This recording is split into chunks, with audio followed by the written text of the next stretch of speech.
Primeira carta de Pedro, capítulo 2. Vamos lá? Quero lembrar, aproveitar a oportunidade, acho que ajuda, levando em consideração o momento em que nós vivemos, que é um momento diferente, tá? Então, eu vou só aproveitar... Vou só aproveitar o momento que nós vivemos é diferente. As famílias que trouxeram as crianças, não tem problema, tá bom? A gente vai deixar a sala aberta lá. As famílias que trouxeram crianças podem, se precisarem, tá bom? Pode, a gente ainda está retornando ainda devagarinho aí os trabalhos, tá bom? E para você que está nos acompanhando remotamente, eventualmente você vier com o filho, a gente está voltando às nossas atividades, mas a sala vai estar aberta para os irmãos terem todo tipo de apoio lá, tá? E aos poucos nós vamos voltando aí às nossas atividades completas. O culto voltou, mas ainda o culto infantil ainda não, mas se Deus quiser volta logo, certo? Muito bem, primeira carta de Pedro, capítulo 2, verso 4 e 5, só a primeira parte do verso 5, mas eu vou ler ele inteiro, tá? Mas não dá tempo de chegar até o final dele. Chegando-vos para ele, verso 4, capítulo 2, verso 4, chegando-vos para ele, a pedra que vive, rejeitada assim pelos homens, mas para com Deus eleita e preciosa. Também vós mesmos, como pedras que vivem, sois edificados casa espiritual para serdes sacerdócio santo. Eu vou chegar na explicação até aqui, tá? Não dá tempo de chegar a essa outra parte. A fim de oferecer de sacrifícios espirituais agradáveis a Deus, por intermédio de Jesus Cristo. Até aqui a leitura da palavra de Deus. Louvado seja Deus pela sua palavra. Vamos orar mais uma vez, clamando pela graça dele sobre nós. Pai bendito, obrigado, ó Deus, pelos louvores, obrigado pela oportunidade que o Senhor nos dá de nos encontrarmos na Tua presença, de ouvirmos a Tua voz, de sermos ensinados pelo Senhor. Ajuda-nos e que haja não só perplexidade, possamos ouvir não somente de boa mente, mas que sejamos verdadeiramente transformados por Ti. E que esse seja mais um degrau, mais um passo em direção a isso. Seja conosco e fale a vida da Tua igreja, alimentando o Teu povo. É a nossa oração e a nossa gratidão, em nome de Jesus. Amém. Muito bem, gostaria de conversar com vocês hoje sobre novos sacerdotes e privilégios. Novos sacerdotes e privilégios. Ponto. Novas expectativas. Fiz nada. Toca o vácuo. Novos sacerdotes e privilégios, ponto. Novas expectativas? Essa é uma boa pergunta. Eu quero explorar nesse texto a ideia de que existem novos sacerdotes, a ideia de que existem novos privilégios, mas penso eu que em muitas questões as expectativas sobre estes novos sacerdotes, contendo estes novos privilégios, a expectativa, no meu entendimento, deveria ser, em muitas questões, a mesma. Todos nós somos sacerdotes. Já estudamos, entre outras coisas, na carta de Pedro, no capítulo 1, sobre a esperança que devemos ter, a partir do verso 13, a santidade, onde a gente deve se portar não como filhos da desobediência, vendido às paixões que tínhamos anteriormente na nossa ignorância, deveríamos continuar. Temor a Deus, enquanto Ele não vem, aquele que nós chamamos de Pai é juiz do mundo inteiro, nós deveríamos nos portar com temor durante o tempo da nossa peregrinação. Não dá para andar de qualquer jeito. Amar uns aos outros, a Filadelfia, eu vou trazer depois um texto que eu meditei lá em Tessalonicenses com jovens, que também fala disso, só para aproveitar a proximidade do assunto, tá bom? Na semana que vem eu trago ele.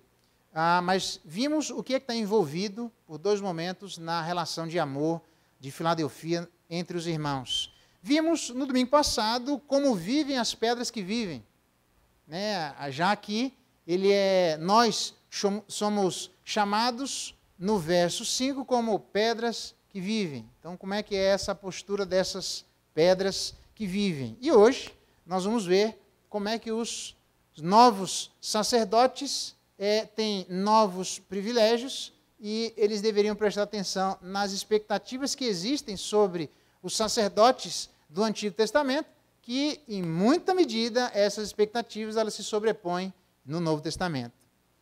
Para começo, os novos sacerdotes, diz aí no verso 4, chegando-vos para ele. Então, os novos sacerdotes têm este privilégio e essa oportunidade de se achegar até ele. Era assim que o sacerdote fazia, representando o povo uma vez por ano.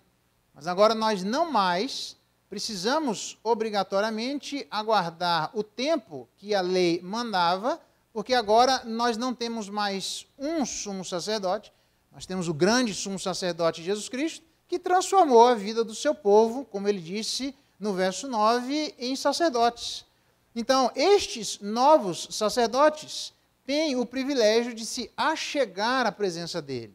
Lembrando que esse achegar não é um achegar de salvação, já que ele está falando de pessoas que já foram salvas. É um achegar a este novo relacionamento com Deus para encontrar lá uma comunhão íntima, permanente e pessoal.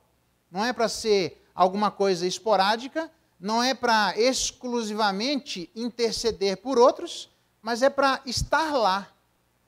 É um tipo de sacerdote ou de sacerdócio que Deus deu à vida do seu povo para que o seu povo permanecesse na presença dele.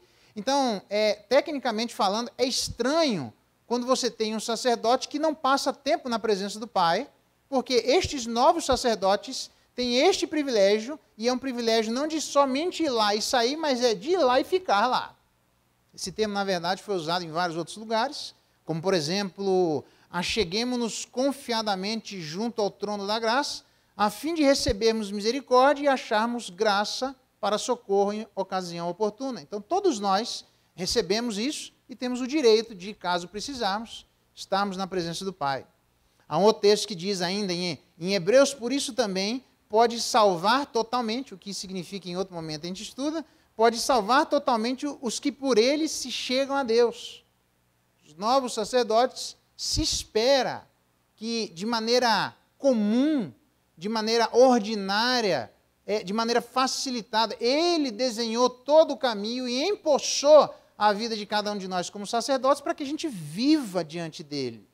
E o texto que eu já estudei com vocês diz, aproximemo-nos com sincero coração, em plena certeza de fé, tendo o coração purificado. Lembra, Hebreus capítulo 10, nós estudamos, já que Jesus Cristo é o grande sacerdote, o primeiro privilégio é de ir lá, de ficar lá e de manter comunhão lá. Não é para sermos esporádicos. Então, um crente em Cristo Jesus, que vai esporadicamente na presença do Pai, ele está indo absolutamente contrário àquilo que é a designação do seu próprio ofício. Porque, por ofício, nós não só nos colocamos no lugar daqueles sacerdotes que iam temporariamente, mas nós temos um privilégio maior, que é para ir lá e pode ficar lá. Pode interceder pelos outros, mas pode desfrutar. Sabe aquela relação que Pedro diz no Monte da Transfiguração, quando Jesus Cristo estava se metamorfoseando, quando ele falou assim, vamos construir três lugares, barracas aqui, vamos fazer um acampamento e ficar nós três, porque é bom estar na tua presença. Por isso escrevi na pastoral, bom é estar diante de Deus. Se nós não tivermos esta sensação que ela foi produzida, não é por qualquer tipo de programação da igreja, não é por absolutamente nenhum tipo de programa eclesiástico, mas é sim pelo programa divino, que empossou cada um de nós, e estes novos crentes deveriam, como Pedro, mas eu estou com vontade de ficar na tua presença. E Deus diz, agora você pode ficar, agora não há nenhum impedimento. Pode vir e ficar junto comigo, desfrutar junto comigo, conversar comigo. Então, crente que é crente é estranho, porque eu sempre ouvi isso, que presbiteriano é mais ou menos um tipo de sorveteriano, que não gosta de orar. É verdade, pelo menos no ponto de que a oração talvez não seja um bom hábito para todos nós. Mas nós precisamos entender que é mais estranho ainda para Deus ele ter feito tudo o que ele fez e a gente não simplesmente não chegar lá e permanecer lá. Então, o meu primeiro desafio dessa nova expectativa não é uma expectativa que se esperava do sacerdote de uma vez por ano. É de ir e ficar continuamente na presença do Pai. Segundo privilégio destes novos sacerdotes, sermos unidos como casa. Diz aí, no verso 5, vocês mesmos, como pedras que vivem, sois edificado casa espiritual. A ideia, basicamente, é que Deus está construindo uma nova residência, onde Ele mesmo vai dizer, presta atenção no que diz esse texto, é Paulo falando, assim já não sois estrangeiros e peregrinos, mas concidadãos dos santos, sois da família de Deus, edificados sobre o fundamento dos apóstolos e profetas. Apóstolos do Novo Testamento, profetas do Antigo Testamento. É esta a correlação, ok? Os profetas do Antigo Testamento encontram a continuidade do seu ministério no ministério apostólico. E ele diz, vocês são edificados sobre o fundamento dos apóstolos, sendo ele mesmo, Cristo Jesus, a pedra angular, onde todo edifício bem ajustado cresce. O que significa dizer que nós, como pedras de uma grande construção, onde Jesus é a pedra que vive, no verso 4, ele demonstra que ele é a pedra que vive, nós somos essas outras pedras, e o cimento que liga a pedra que vive a estas outras pedras é a doutrina apostólica. O que significa dizer que, se qualquer um de nós tem algum problema com a doutrina dos apóstolos, é melhor se acertar logo, porque ninguém entra nesse novo céu e nova terra, porque a cidade celestial tem 12 portas, e sobre cada uma delas tem um apóstolo. E se a gente tiver algum problema com algum apóstolo, a gente vai ter dificuldade de entrar. Então a gente precisa resolver isso já. Ele mesmo vai dizer em outro lugar, Cristo, porém, como filho em sua casa, a qual casa somos nós, se guardamos até o fim, a ousadia e exultação da esperança. Nós somos essa casa. Nós somos essas pedras. Cristo é a grande pedra sobre onde todas as outras estão sendo colocadas. Mas quem liga, quem gruda, quem faz com que haja uma ligação inquebrável, quem é um bom cimento, é a doutrina apostólica e a doutrina dos profetas, profetas do Antigo Testamento e apóstolos do Novo Testamento. O que significa dizer que eu e você, neste novo sacerdócio, precisamos aprender o que é que os outros profetas e apóstolos ensinaram para cada um de nós, porque quando a cidade celestial vier, a gente tem uma porta para entrar. Não é sem muro, não é um negócio assim, a gente tem que entrar por aquela porta. E tem muita gente que eu já vi nas minhas andanças por aí, não foi aqui, que tem dificuldade com o ensino de alguns apóstolos. E a pessoa é bom acertar logo, porque imagina que a gente chega até a cidade celestial se relacionando com Jesus Cristo, mas se esquece que o fundamento dos apóstolos é, na verdade, o desenvolvimento do ensinamento de Jesus Cristo. Então, se tiver acertado com Jesus Cristo e não tiver acertado com os apóstolos, a gente tem um problema do mesmo jeito. Então, é bom a gente acertar a nossa relação com o ministério apostólico. O que significa que estes novos sacerdotes têm o primeiro privilégio de se achegar até Deus. Os crentes deveriam ser, por definição, pessoas que permanecem na presença do Pai, por uma questão simplesmente de ofício. Tem nada a ver com falta de escolarização, tem nada a ver com personalidade extrovertida ou introvertida, tem nada a ver com habilidade de falar em público ou não, tem a ver com o fato de que todos os sacerdotes devem ir lá e ficar lá. Segundo privilégio, é o privilégio de sermos pedras que vivem unidos como casa. Então, na verdade, não é só o primeiro privilégio de aproximação, mas o segundo privilégio de união. Nós, necessariamente, estamos ligados inquebrantavelmente a Jesus Cristo por causa do ensino apostólico. E o terceiro, que agora eu queria desenvolver também com vocês, é o terceiro privilégio, quando ele diz que nós fomos edificados casa espiritual para sermos sacerdócio santo. A gente não vai entender o que ele quer dizer isso aqui, se a gente não entender a importância do sacerdócio do Antigo Testamento. Obviamente ele está fazendo uma atualização, mas tem muita coisa que ele está repetindo e eu vou explicar. Teve gente que simplesmente achou que podia exercer o sacerdócio do Antigo Testamento de qualquer maneira. Nós temos, por exemplo, Coré e seus companheiros, que, na verdade, foram destruídos porque eles não cumpriram as exigências e qualificações do exercício sacerdotal. Nós temos, por exemplo, Saul, que era rei, que tentou exercer o ofício sacerdotal, e aí disse Saul, trazei-me aqui holocaustos e ofertas pacíficas, e ofereceu holocaustos. Mal ele acabou de oferecer holocaustos, chega Samuel. Saul lhe sai ao encontro para o saudar. E aí Samuel pergunta, o que você fez?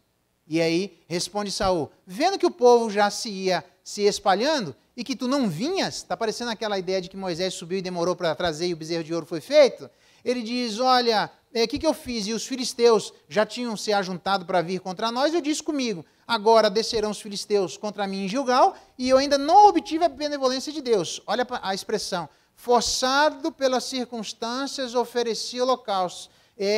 Samuel disse, você procedeu de maneira insensata, não é para ser desse jeito. Só por conta disso, diz o texto, já agora não subsistirá seu reino.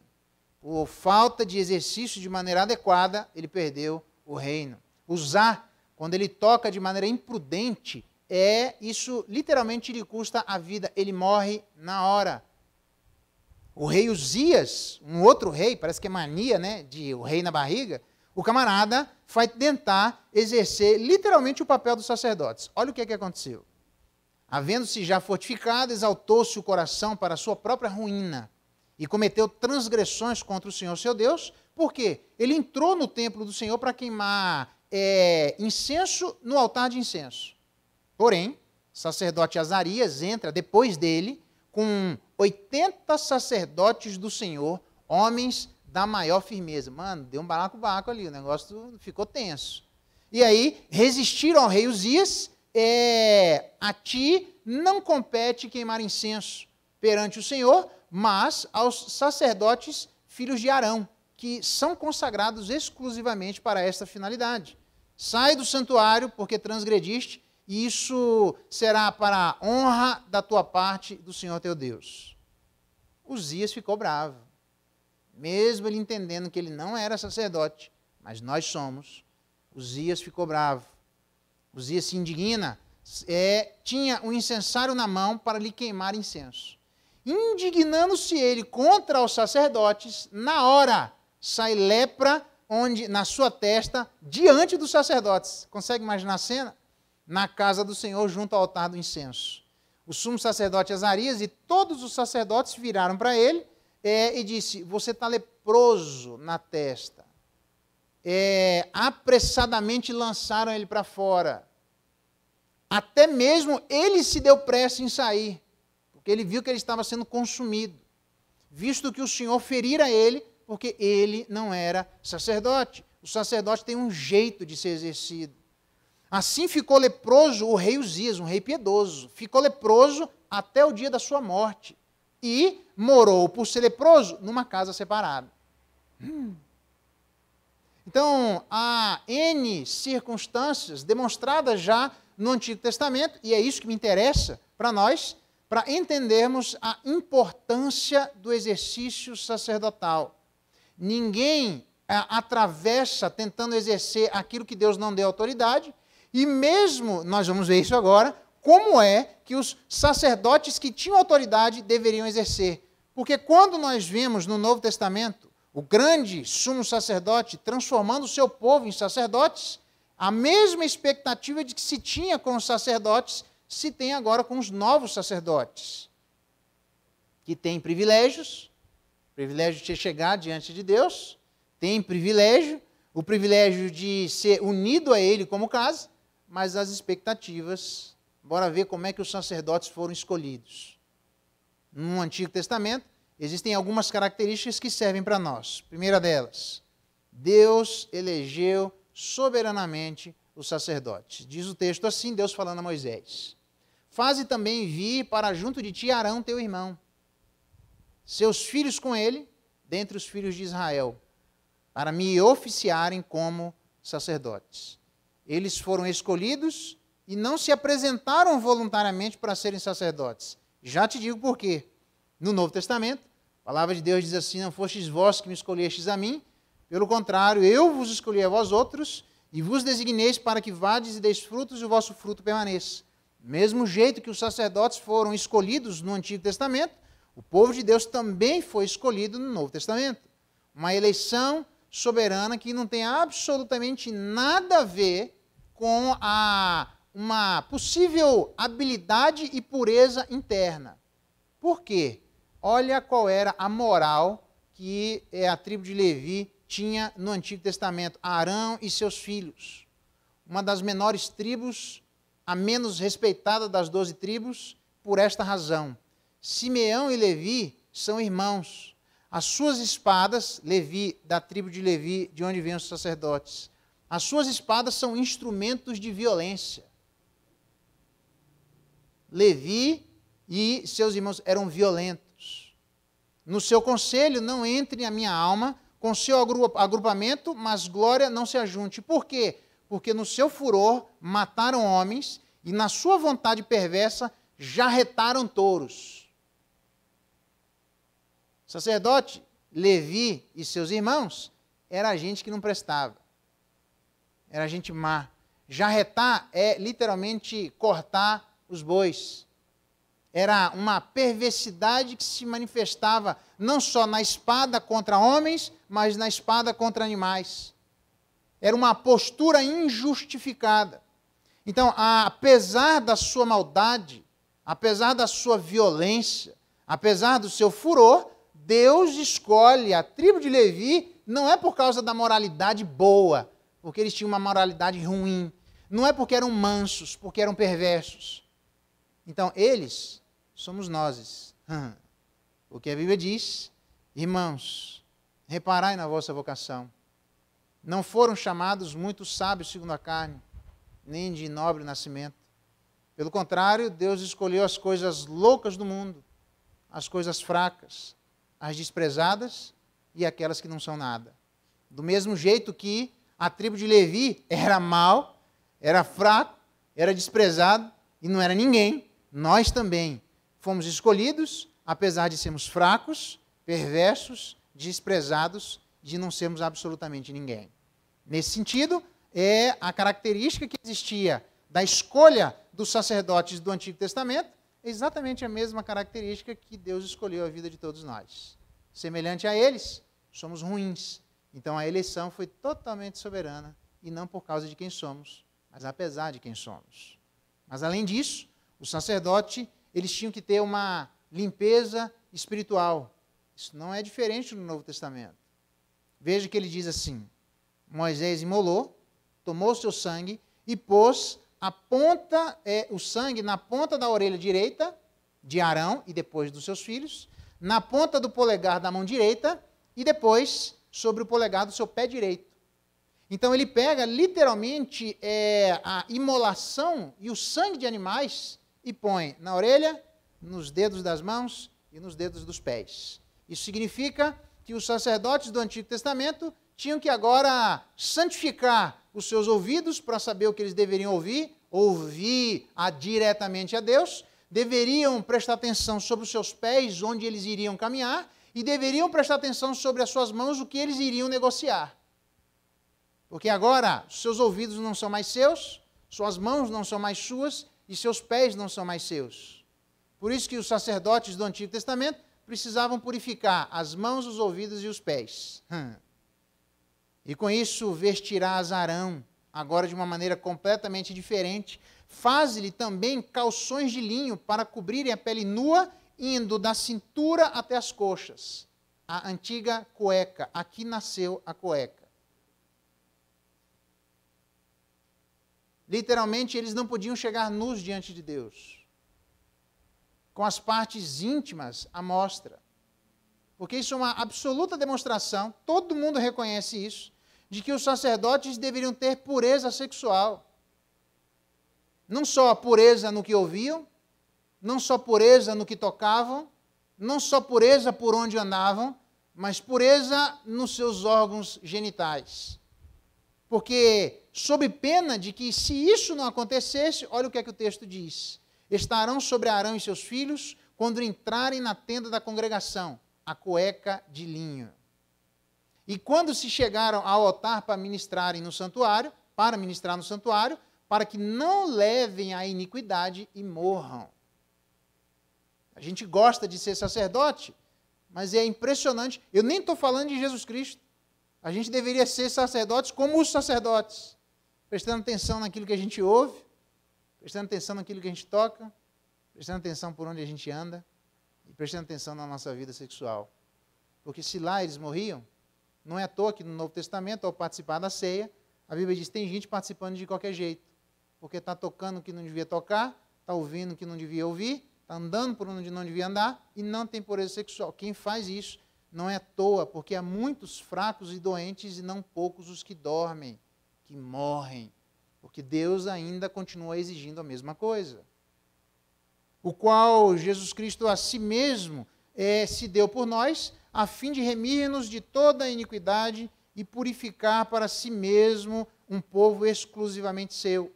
Então, os sacerdotes eles precisavam entender que eles estavam lá porque foram eleitos, mas também precisavam entender que para exercer o sacerdote precisava ter limpeza. E aí a palavra não é o pastor precisa ser limpo. A palavra não é o conselho precisa ser limpo. A gente precisa entender que Deus não quer uma igreja de um pastor limpo, Deus não quer uma igreja de um conselho limpo, Deus não quer uma igreja de uma junta diaconal limpa, Deus quer uma igreja de todos os sacerdotes estejam limpos. Essa igreja que vai adiante, essa igreja que cresce, bem ajustado com aquele edifício, onde nós precisamos nos ajustar com o ensino apostólico, nós precisamos ajustar com a verdadeira pedra, com a cabeça da igreja. Se nós nos ajustarmos com isso, a igreja naturalmente cresce. Ela não cresce quando existe impureza, de qualquer ordem. E aí eu já disse a vocês que o texto de Tessalonicenses diz que sobre estas pessoas que não honram aos seus irmãos, eu vou explicar isso no domingo que vem, então venha domingo que vem que você vai ouvir, ele diz que sobre estas coisas Deus é o vingador, porque ele anda no meio da igreja e olha, nas minhas andanças por aí, eu já vi que nem sempre as pessoas entendem. Todo mundo quer falar em nome de Jesus, mas nem todo mundo quer viver como Jesus viveu. E os novos sacerdotes, eles têm novos privilégios, mas têm as mesmas expectativas. Terceiro, vestimenta espiritual. Isso aqui é muito importante. Vestirás Arão, teu irmão, bem como seus filhos, e os ungirás, e consagrarás, e santificarás, para que me oficiem como sacerdote, se eles não virem com as vestes adequadas, para que não levem a iniquidade e morram. Ninguém chegava para exercer o sacerdote de qualquer roupa. E todos nós sabemos que Jesus Cristo, nós somos literalmente vestidos com a justiça de Jesus, mas não se engane. A confusão que as pessoas fazem é que esta nova vestimenta que é uma vestimenta que dá uma santificação legal, mas não dá uma santificação moral. É um ato de justificação diante de Deus. É um ato de justificação perante a lei. Mas estes novos sacerdotes, que com a justiça de Jesus Cristo não devem nada perante a lei, são os sacerdotes que precisam agora purificar o seu coração. Diz lá no Antigo Testamento, é o clássico texto de Levítico, onde Deus duplamente demonstra isso, que ele mesmo age em relação a estes sacerdotes, mas ele também espera um movimento existindo da parte dos sacerdotes, mesmo Deus agindo de maneira legal. Ele diz assim: santificai-vos e sede santos, porque eu sou o Senhor vosso Deus. Guardai os meus estatutos e cumpri-os, porque eu sou o Senhor que vos santifico. Ao mesmo tempo em que Deus trabalha para nos santificar, ele diz, vocês têm que trabalhar para se santificar. Ao mesmo tempo que ele nos dá uma veste para participarmos da grande festa celestial, isso não elimina a necessidade de exercermos com responsabilidade, à luz dessa nova vestimenta, este ofício que agora Deus atribuiu a todos os seus filhos. Significa que aconselho que de mim compres ouro refinado, refinado pelo fogo, para te enriqueceres, vestiduras brancas, para te vestires. E logo depois, falando que é para eles se vestirem destas vestiduras brancas, a igreja de Laodiceia, ele diz assim, porque eu repreendo e disciplino a quantos amo, sê, pois, zeloso e te arrepende. Não é só chegar a dizer, mas eu aceitei Jesus Cristo, eu estou com a veste de Jesus, mas você está se purificando como sacerdote? Porque se o sacerdote, mesmo com as vestes novas, não se purificasse, ele chegaria para exercer o seu ofício e morreria. A gente precisa aprender a vestir a nova veste e precisa aprender a viver de acordo com essa nova veste vestida. Porque os sacerdotes foram eleitos soberanamente, precisam aprender a ser limpos, vestindo esta vestimenta espiritual. Unção espiritual. A melhor definição de unção, até hoje que eu já vi, é que quem tem sabe que tem, e quem não tem, a igreja sabe que ele não tem. Essa é a melhor definição de unção. Pode escrever isso, porque a galera briga por conta disso. Tomou Moisés também do óleo da unção e do sangue que estava sobre o altar, e aspergiu sobre Arão e suas vestes, bem como sobre os filhos de Arão. Eles foram ungidos. A unção todo mundo aqui reconhece, que é o poder do Espírito Santo para exercer aquilo que eles precisavam exercer. Eu e você, a despeito da nova vestimenta, diz o texto, e vós possuís unção que vem do santo. E todos têm esse conhecimento lá em 1 João. Nós precisamos de poder para exercermos o sacerdócio. Não podemos exercer o sacerdócio na nossa força e no nosso poder. Precisamos ser ungidos pelo Senhor e Ele unge a luz do Espírito Santo na vida de todos nós, não só tendo a habitação do Espírito Santo de Deus, mas sendo possuídos pelo Espírito Santo de Deus literalmente. Talvez o que falte para cada um de nós é entendermos a relação de dependência que eu e você temos do Espírito Santo de Deus, para que o exercício do nosso sacerdócio seja absolutamente permeado pela influência do Espírito de Deus na nossa vida. Porque Deus não quer um pastor ungido, Deus não quer um conselho ungido, Deus quer uma igreja ungida. E, aliás, essa expressão só é realizada 2 vezes na Bíblia, para se referir a Jesus Cristo, o meu ungido, e para se referir no finalzinho do Antigo Testamento ao povo de Deus ungido. Se existe alguém ungido na Bíblia, não é a liderança, irmãos, é o povo de Deus. Então, todos nós temos a habitação e a habilidade de exercermos o nosso sacerdócio, porque, semelhante ao Antigo Testamento, eles foram ungidos e nós também. A grande questão é que onde o Espírito de Deus está, um outro Espírito não cabe. Portanto, nós precisamos ouvir a recomendação de Paulo: não apagueis o Espírito. Eu e você podemos, a gente não vai tirar o Espírito de nós, não tem nem capacidade para isso. Mas certamente, sabe aquela relação de marido e mulher? Não, nem vou usar essa, porque essa aqui é fácil separar. Mas vou usar uma relação inquebrantável que é de pai e filho. E às vezes pai e filho brigam. Às vezes pai e filho se desentendem. Mãe e filho nem sempre se bicam. Diz assim que o santo está se batendo um com o outro. Pode brigar o tanto que for. Jamais vai deixar de ser pai e mãe e filho. Vai sempre ser uma relação dos pais com os filhos. Agora, essa relação pode ser uma boa relação ou pode ser uma relação conflituosa. Se a gente entender que a gente não deve apagar o Espírito, ele não vai sair de nós. Mas a gente pode entristecer a Deus na maneira como exercemos o nosso sacerdócio. Eu termino com a preparação espiritual.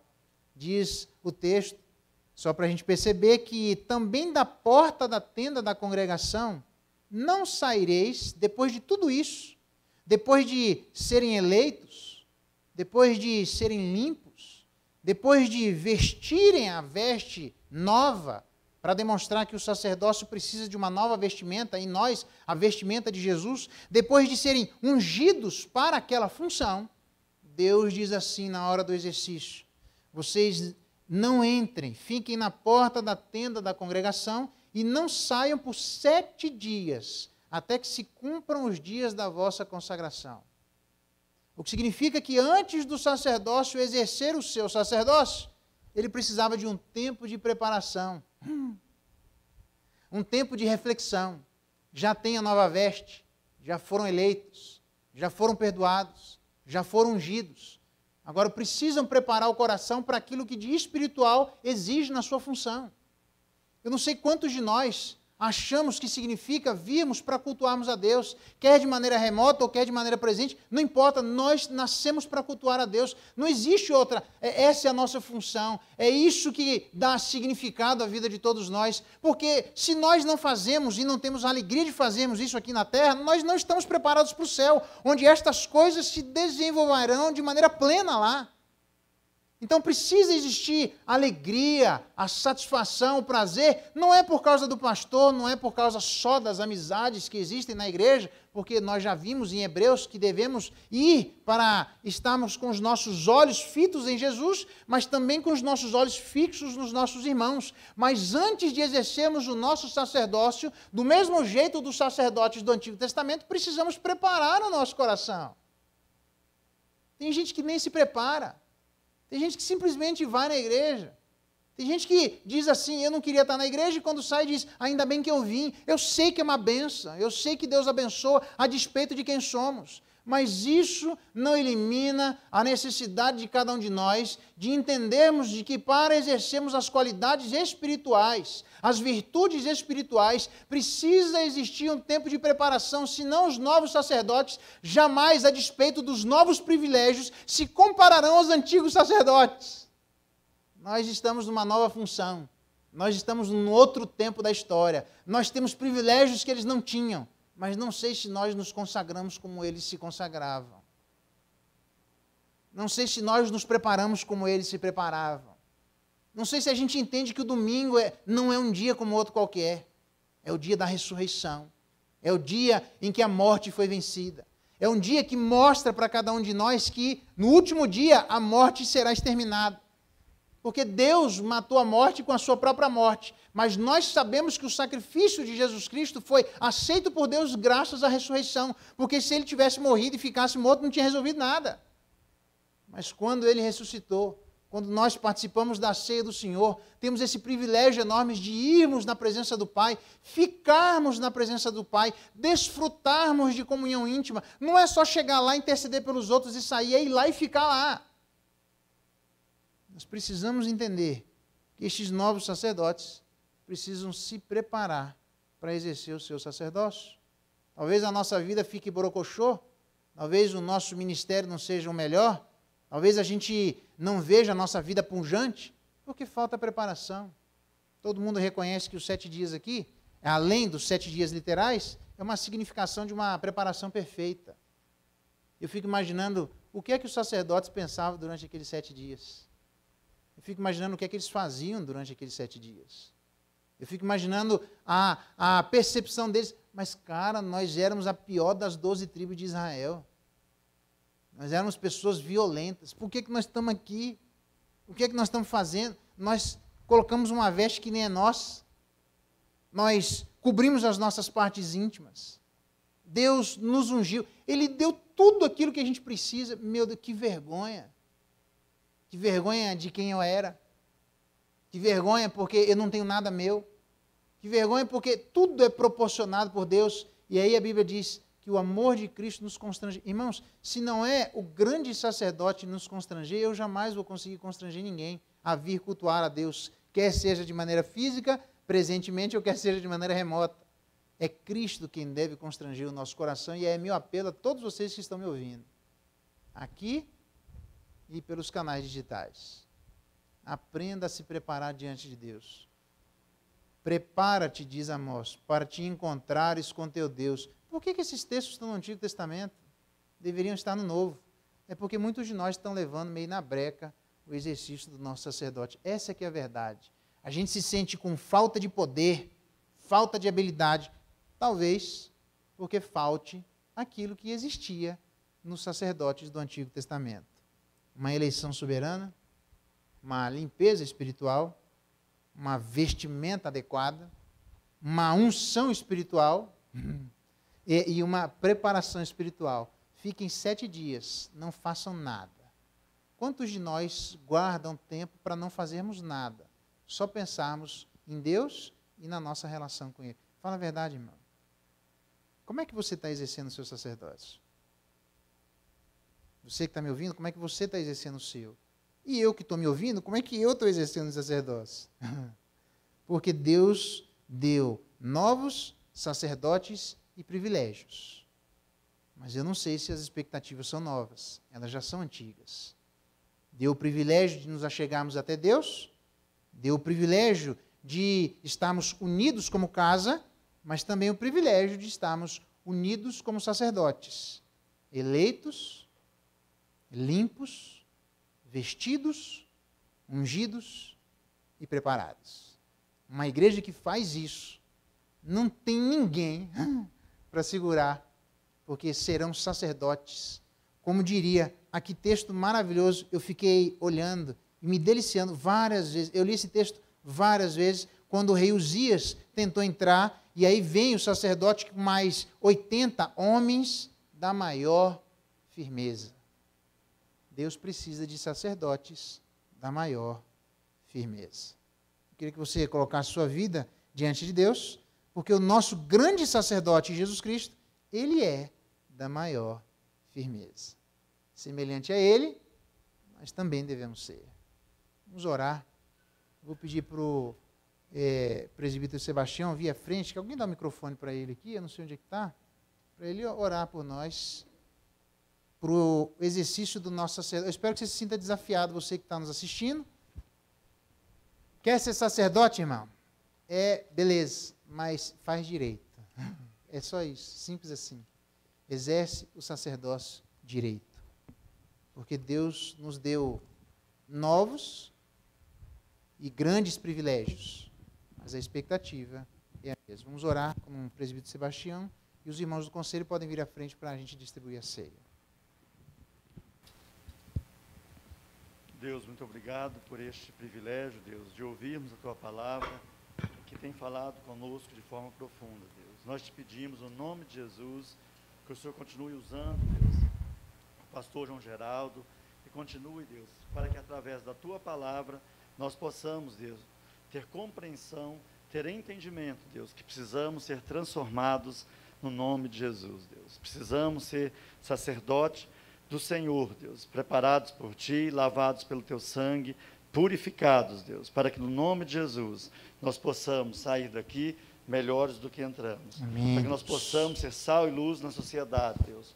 Para que nós possamos estar cultuando ao Senhor conforme prevê a Tua palavra, Deus. No nome de Jesus, abençoa-nos nesta noite, que vamos participar da ceia do Senhor. Amém. Esteja, Deus, conosco, nos alimentando, nos fortalecendo, no nome de Jesus, Deus. Que Teu Espírito Santo faça-nos pessoas melhores, que saiamos daqui transformados, Deus. Nós te pedimos isso no nome de Jesus e também oramos agradecidos no nome de Jesus. Amém. Amém.